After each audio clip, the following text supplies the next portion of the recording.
आज हम रिश्तों और जिसे आकर्षण का नियम यानी लॉ ऑफ अट्रैक्शन कहते हैं उस पर थोड़ी गहराई से बात करेंगे। हाँ। हमारे पास एक एक्सपर्ट हैं, लॉ ऑफ अट्रैक्शन कोच और रिलेशनशिप काउंसलर भी हैं। उनके एक इंटरव्यू का यूट्यूब ट्रांसक्रिप्ट है। अच्छा।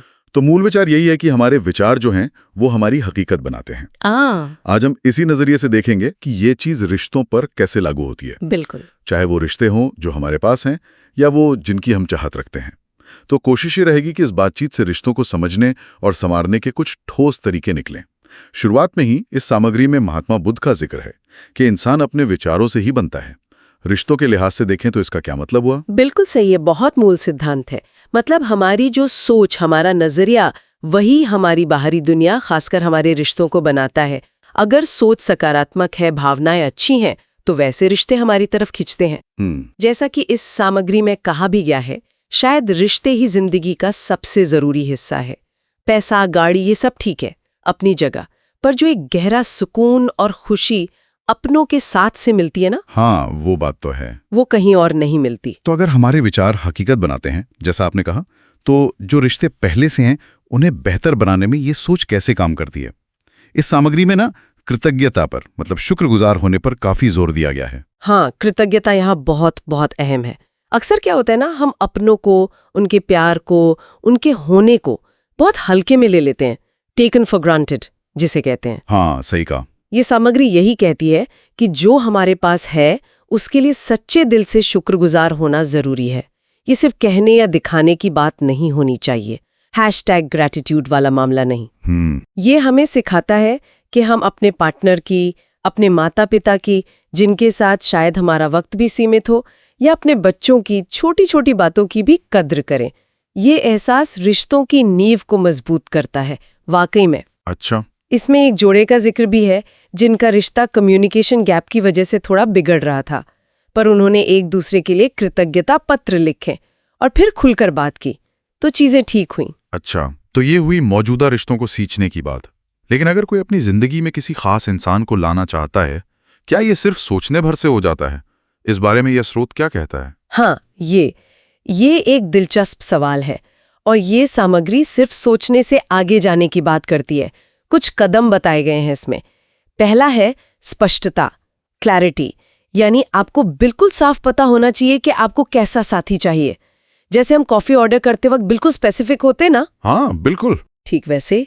दूसरा है कल्पना, विजुअलाइजेशन, यानी सिर्फ सोचना नहीं बल्कि महसूस करना, उस रिश्ते को जीना जैसे वो सच हो गया हो।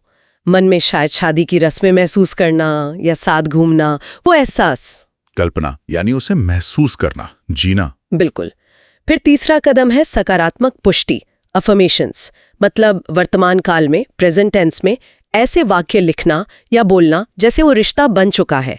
मैं एक खुशहाल रिश्ते में हूं, इस तरह से। चौथा, और ये शायद सबसे जरूरी है, आत्ममूल्य और आत्मप्रेम, सेल्फ वर्थ और सेल्फ लव, यानी खुद पर काम करना, अपनी कीमत समझना। खुद पर काम करना। हाँ, यहाँ शेर का एक बड़ा अच्छा उदाहरण दिया है। शेर जंगल का राजा इसलिए नहीं है कि किसी ने ताज पहनाया है, वो इसलिए है क्योंकि वो खुद को राजा मानता है। उसका एटीट्यूड, उसका व्यवहार वैसा है। अच्छा। और एक और बड़ी गहरी बात कही गई है कि आपको वो नहीं मिलता जो आप चाहते हैं, आपको वो मिलता है जिसके आप हकदार हैं। इसलिए खुद को उस प्यार और रिश्ते के काबिल बनाना वो पहला कदम है।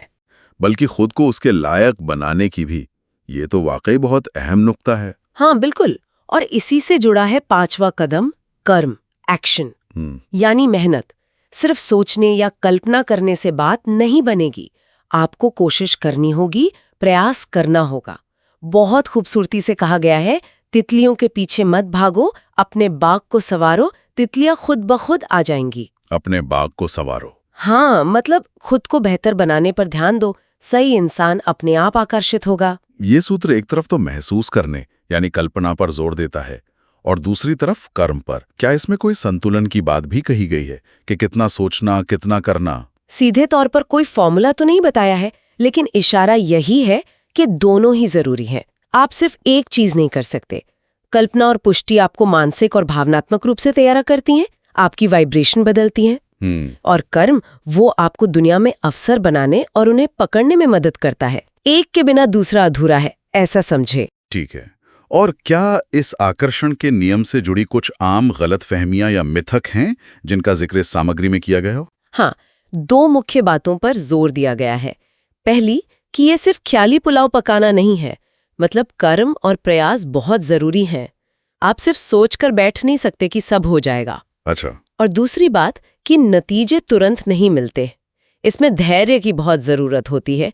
एक सही समय या जिसे डिवाइन टाइमिंग कहते हैं उसका भी जिक्र है। मतलब प्रक्रिया पर भरोसा रखना और बेसब्री या हताश नहीं होना। हताशा से क्या होता है? हताशा या डेस्परेशन जो है वो असल में एक नेगेटिव एनर्जी भेजती है, वो प्रक्रिया में रुकावट डाल सकती है। तो शांत रहना, भरोसा रखना जरूरी है। तो इस पूरी चर्चा का सार यही लगता है कि रिश्तों को बेहतर बनाने के लिए या नए रिश्ते पाने के लिए 2 तरफा प्रयास चाहिए। हाँ। और जो रिश्ते हैं उनमें कृतज्ञता से मिठास घुली जा सकती है।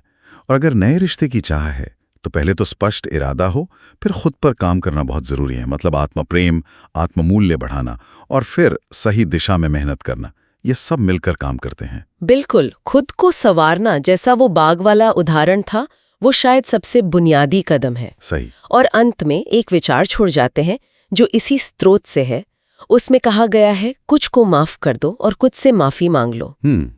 ये सोचने वाली बात है कि आज हमारी जिंदगी में ऐसा कौन सा एक रिश्ता है जो शायद पुरानी शिकायतों का बोझ ढोने के बजाय सिर्फ एक माफी मांगने या माफ कर देने से संवर सकता है, हल्का हो सकता है। इस पर सोचा जा सकता है।